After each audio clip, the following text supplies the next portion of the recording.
출애굽기 14장 15절에서 31절 말씀입니다. 여호와께서 모세에게 이르시되 너는 어찌하여 내게 부르짖느냐? 이스라엘 자손에게 명령하여 앞으로 나아가게 하고 지팡이를 들고 손을 바다 위로 내밀어 그것이 갈라지게 하라. 이스라엘 자손이 바다 가운데서 마른 땅으로 행하리라. 내가 애굽 사람들의 마음을 완악하게 할 것인즉 그들이 그 뒤를 따라 들어갈 것이라. 내가 바로와 그의 모든 군대와 그의 병거와 마병으로 말미암아 영광을 얻으리니 내가 바로와 그의 병거와 마병으로 말미암아 영광을 얻을 때에야 애굽 사람들이 나를 여호와인 줄 알리라 하시더니 이스라엘 진 앞에 가던 하나님의 사자가 그들의 뒤로 옮겨가매 구름 기둥도 앞에서 그 뒤로 옮겨 애굽진과 이스라엘 진 사이에 이르러 서니 저쪽에는 구름과 흑암이 있고 이쪽에는 밤이 밝음으로 밤새도록 저쪽이 이쪽에 가까이 못하였더라. 모세가 바다 위로 손을 내밀매 여호와께서 큰 동풍이 밤새도록 바닷물을 물러가게 하시니 물이 갈라져 바다가 마른 땅이 된지라. 이스라엘 자손이 바다 가운데를 육지로 걸어가고 물은 그들의 좌우에 벽이 되니 애굽 사람들과 바로의 말들 병거들과 그 마병들이 다 그들의 뒤를 추격하여 바다 가운데로 들어오는지라. 새벽에 여호와께서 불과 구름 기둥 가운데서 애굽 군대를 보시고 애굽 군대를 어지럽게 하시며 그들의 병거 바퀴를 벗겨서 달리기가 어렵게 하시니 애굽 사람들이 이르되 이스라엘 앞에서 우리가 도망하자. 여호와가 그들을 위하여 싸워 애굽 사람들을 치는도다. 여호와께서 모세에게 이르시되 내 손을 바다 위로 내밀어 물이 애굽 사람들과 그들의 병거들과 마병들 위에 다시 흐르게 하라 하시니 모세가 곧 손을 바다 위로 내밀매 새벽이 되어 바다의 힘이 회복된지라. 애굽 사람들이 물을 거슬러 도망하나 여호와께서 애굽 사람들을 바다 가운데 엎으시니 물이 다시 흘러 병거들과 기병들을 덮되 그들의 뒤를 따라 바다에 들어간 바로의 군대를 다 덮으니 하나도 남지 아니하였더라. 그러나 이스라엘 자손은 바다 가운데를 육지로 행하였고 물이 좌우의 벽이 되었더라. 그날에 여호와께서 이같이 이스라엘을 애굽 사람의 손에서 구원하시매 이스라엘이 바닷가에서 애굽 사람들이 죽어있는 것을 보았더라. 이스라엘이 여호와께서 애굽 사람들에게 행하신 그 큰 능력을 보았으므로 백성이 여호와를 경외하며 여호와와 그의 종 모세를 믿었더라. 사랑하는 형제 여러분, 8월 21일 금요일 새벽 목상에 오신 것을 환영합니다. 하나님의 명령대로 홍해가 가로막힌 곳에 진을 쳤더니 아니나 다를까 바로가 군대를 이끌고 추격해 왔죠. 그래서 어쩔 줄을 몰라 하는 모세에게 어떻게 부르짖고만 있느냐 하고 하나님은 백성을 전진하게 하고 또 지팡이를 내밀어서 바다를 갈라지게 하라 이렇게 말씀을 하십니다. 그러면 마른 땅으로 건너게 된다고요. 그 다음 작전은 뒤를 따라서 올 것이다. 바로와 모든 군대가 뒤를 따라 올 때에 그들로 말미암아 영광을 얻으리라 하는 것은 홍해로 들어온 애굽 군대를 심판하시겠다는 것입니다. 17절과 18절에 보면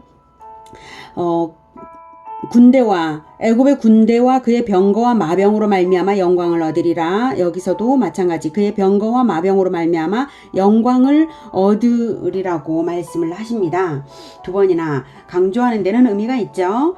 그로써 여호와가 여호와인 줄을 알게 해주겠다라고 하시는 결단이십니다. 하나님은 심판 행위로든 구원 행위로든 하나님 자신을 증명하고 알리십니다. 그러니 생각해 보십시오.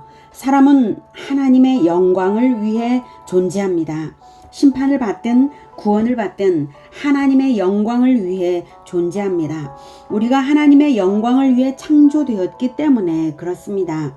그러니 우리가 하나님을 알아 구원을 받고 사는 것이 얼마나 은혜이고 감사한 일인가요?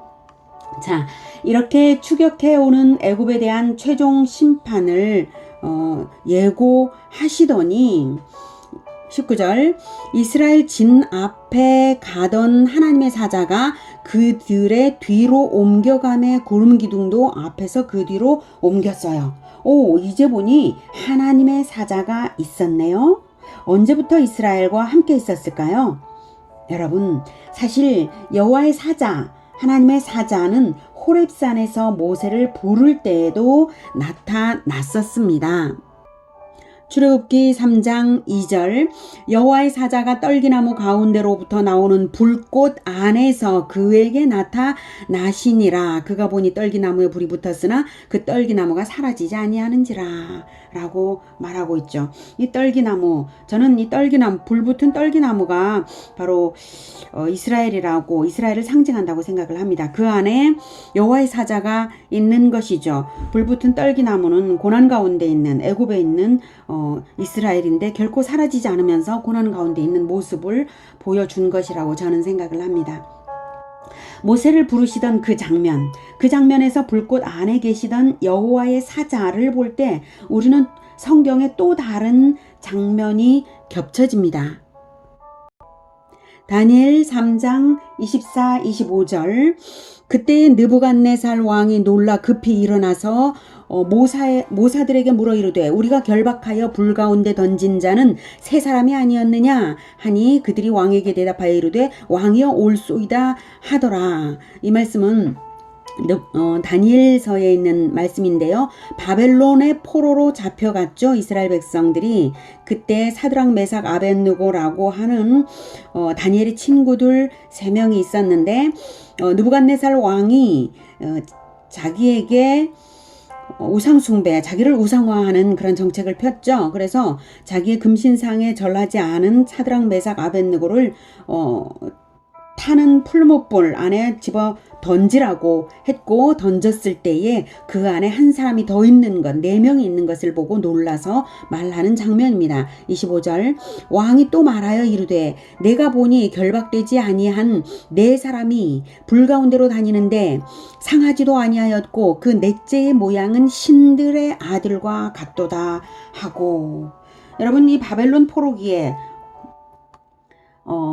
우상에게 절하지 않은 사드락 메삭 아벳느고와 함께 그 불 가운데 있었던 또 다른 한 사람, 신의 아들, 그가 바로 하나님의 아들 그리스도라고 우리는 감지할 수 있습니다. 성경은 그가 누구인지를 설명하고 있지는 않아요. 다만 영적인 사람들은 성경 전체를 볼 때 여호와의 사자가 나왔던 장면들, 그런 것을 볼 때 우리는 감지할 수 있는 것이죠. 예. 애굽의 불 같은 고난 가운데 그리스도께서 함께 계셨다는 것을 불꽃 가운데서 나타내 보이신 것입니다. 그리고 지금 출애굽을 인도하는 여호와의 사자, 그분이 바로 그리스도이십니다. 그리스도 예수님은 신약에만 갑자기 나타나신 분이 아니라 창조 때부터 구약시대 내내 여호와 하나님과 성령님과 함께 동행 동역하며 창조와 구원과 심판의 일을 하고 계셨던 것입니다. 여러분, 창세기에서도 여러분 다시 기억을 되살려 보십시오. 아브라함 때부터도 여호와의 사자가 여호와 하나님과 동행하여서 소돔과 고모라를 심판하러 갈 때에도 등장을 했던 것 기억나시나요? 그리고 야곱과 씨름을 했던 분도 하나님의 사자죠. 이렇게 자주 등장을 하셨던 그 하나님의 사자, 그가 바로 그리스도일 것입니다. 자, 하나님의 사자가 뒤로 옮겨가자 구름 기둥도 따라갑니다.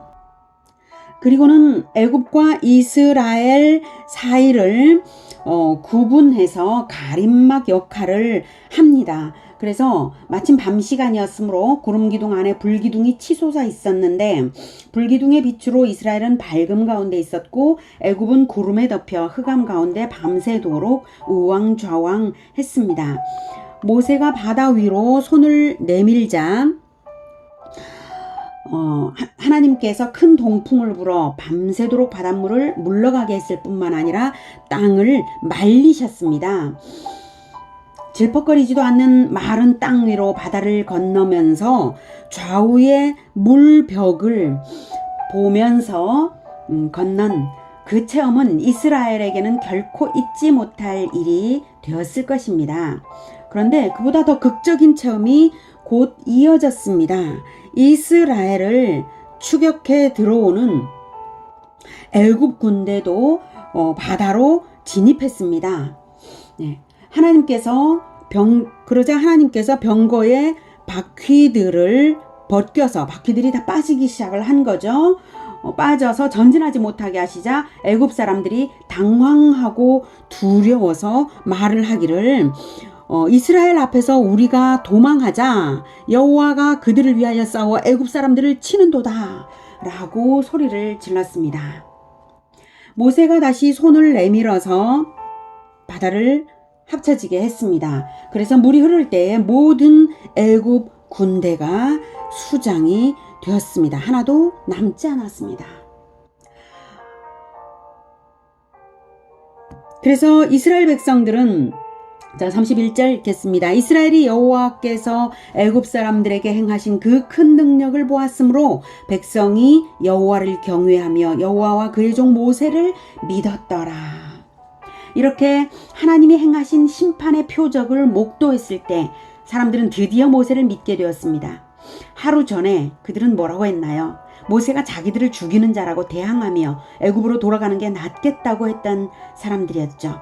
하나님은 이렇게 언약을 따르는 지도자를 세워주심으로써 그들의 믿음 없음을 없애주시고 믿음을 키워주십니다. 형제 여러분, 표적은 백성의 믿음을 이끌어내시기 위해 주시는 것인데요. 표적 중에 표적이 무엇인지 아세요? 예수님의 십자가와 부활입니다. 십자가와 부활은 인류의 역사 전체를 통해서 그리스도의 최대의 표적입니다. 요한복음 15장 24절 내가 아무도 못한 일을 그들 중에서 하지 아니하였더라면 그들에게 죄가 없었으려니와 지금은 그들이 나와 내 아버지를 보았고 또 미워하였도다. 아무도 하지 못하는 많은 표적을 예수님이 행하셨고 또 절대 표적인 십자가의 죽으심과 부활로서 복음을 펴셨습니다. 지금도 복음은 세상에 떨치고 있습니다. 마침내 예수님께서 오실 때에 그때까지도 믿지 않는 자들은 표적을 보고도 믿지 않은 결과를 심판으로 받게 될 것입니다. 그러므로 우리가 해야 할 지상 최대의 과제는 한 가지입니다. 표적을 보고 믿으라고 후손에게 제자에게 가르치고 세상에도 외치는 것입니다. 이스라엘 백성들이 열 재앙의 표적을 보고도 자기 적용을 하지 못한 것은 믿음이 부족해서였습니다. 믿음이란 것은 표적을 보면서 자라나는 것이니 성경에서 예수님의 표적을 읽고 또 읽으면서 믿음이 자라야 하겠습니다. 하나님이 이스라엘 백성들의 믿음을 자라게 하시는 것처럼 성경에 있는 수많은 표적들을 우리는 그 표적들을 제자들에게 후손들에게 읽고 가르치면서 자라게 해야겠습니다. 사람들에게 하나님이 하나님이심을 알려줘서 하나님이 영광을 받으시게 하는 복된 인생들 되시기를 축복합니다. 기도하겠습니다. 놀라운 표적으로 자기 증명을 하시는 하나님, 십자가의 죽으심과 부활로서 그리스도를 증명하신 하나님, 하나님은 모든 것을 완전히 증명하셨습니다. 그 증거를 우리가 또한 전달하는 역할을 맡았사오니 우리가 그것을 행할 수 있도록 하나님 도와주시옵소서. 하나님, 우리가 그 전달하는 역할을 참으로 부족하게 했던 것을 용서하여 주시고 이제부터라도 제자와 자녀들에게 열심으로 가르치고 이웃에게도 전파할 수 있도록 도와주시옵소서. 그래서 믿음 없는 자들을 믿음으로 굳건히 세우는 우리 모두가 되게 하나님 도와주시옵소서. 이것이 세상에서 가장 귀한 일인 줄 다시 한번 깨달을 때에 하나님께서 우리를 날마다 인도해 주시기를 원하며 예수님의 이름으로 기도드립니다. 아멘. 이어지는 시간은 개인기도 시간입니다.